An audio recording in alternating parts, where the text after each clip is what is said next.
I was asked to pray for a pregnant woman at our medical center, and she was 29 weeks pregnant, and the doctor suspected placenta previa, and they were rushing her to the hospital, but the doctor asked for prayer immediately for her. So they came and got me, and I went with my interpreter, and the woman was visibly shaken. She was worried about her unborn baby, not knowing if the baby was okay or not. And I laid hands on her. I put one hand on her shoulder and the other hand over her baby. And the Holy Spirit just prompted me to pray for her. So I prayed that God would give her peace and let her know that He was in charge. And then I prayed for the baby. And when I prayed for the baby, that baby kicked so hard that I gasped and by reflex just jumped backwards. And we all just started crying. So I just intermittently just kept praying for the mother and then for the baby. And every time I prayed for the baby kicked really hard.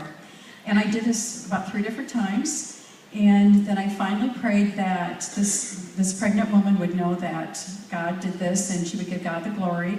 And then I also prayed that this baby would grow up knowing the Lord and serving Him. And the baby kicked one last time. It was really cool.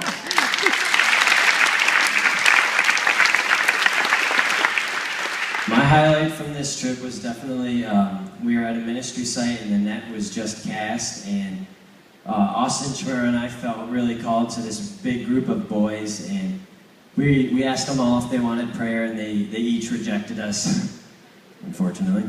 And we just kept asking boys until this one boy finally was just rejoiced that we asked him if he wanted prayer, and we prayed with him. And before we could even start praying for him, a group of 20 boys came up. The 20 boys we had previously talked to and asked, and they all were just, they wanted to devote their lives to God. They wanted to be saved. And we looked at them all and we said, we'll pray with you.